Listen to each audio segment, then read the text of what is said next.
We saw the key rule for main group atoms that obey the octet rule, that when their formal charge is 0, the number of bonds goes by a simple periodic progression. The carbon column, 4 bonds, the nitrogen column, 3 bonds, the oxygen column, the chalcogens, 2, the halogen column, 1, the noble gases, 0. But this same method can also be extended to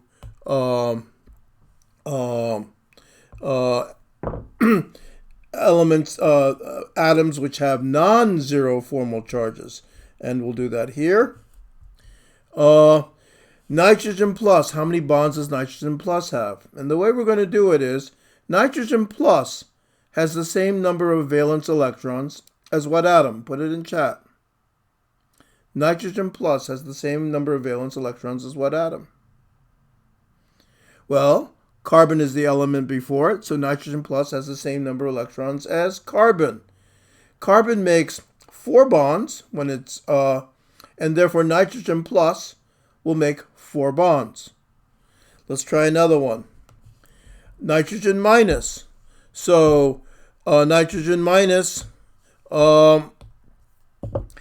is the same as what element? Good, and that element makes how many bonds? So nitrogen minus makes 2 bonds. And more important than the question the way I've written is the question reversed. If nitrogen has 4 bonds, what is its formal charge? And remember, we just answered that question, so that can help. So nitrogen plus had 4 bonds. So if nitrogen has 4 bonds, its formal charge is what charge? Put it in chat. And if its formal charge is +1, and if nitrogen has 2 bonds, we just did this problem too, what is its formal charge? Put it in chat. Put it in chat. It is -1 because it's like oxygen. And if nitrogen has 3 bonds, we already know its formal charge. Put it in chat. What's its formal charge? 0. So when you know the number of bonds an atom, a main group atom makes, you know its formal charge. Carbon has 4 bonds. What's its formal charge? Please put that in chat. Its formal charge is 0. That's the, if carbon has 3 bonds, what is its formal charge? Well, which atom, when it's neutral, has 3 bonds?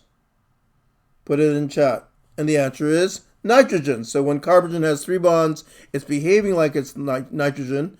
Therefore, it is carbon with what charge? Carbon minus or carbon plus? Carbon minus is like nitrogen. Oxygen has 2 bonds. What's its formal charge? 0. When oxygen has 3 bonds, it's behaving as if it is nitrogen. Therefore, what is its formal charge? Put it in chat. +1. And we can use that to solve a problem. What is the Lewis structure of carbon monoxide? We need to use all these facts. Solving the Lewis structure is a bit like solving a puzzle. And the key is that we note that if carbon has 3 bonds, its formal charge is -1. And if oxygen has 3 bonds, its formal charge is +1. And there has to be the same number of bonds between the 2 atoms. So if I were to draw carbon with 3 bonds, what's the charge on the carbon? +1. Oh, sorry, -1. Minus. And we write the minus with just a minus sign. And the charge on the oxygen is plus. And we're not yet done. These atoms are obeying the octet rule. So far, I've only drawn 6 electrons. Therefore, because there's a triple bond between the carbon and oxygen, and therefore there will be 1 lone pair on the carbon and 1 lone pair on the oxygen. And this is the Lewis structure of carbon monoxide.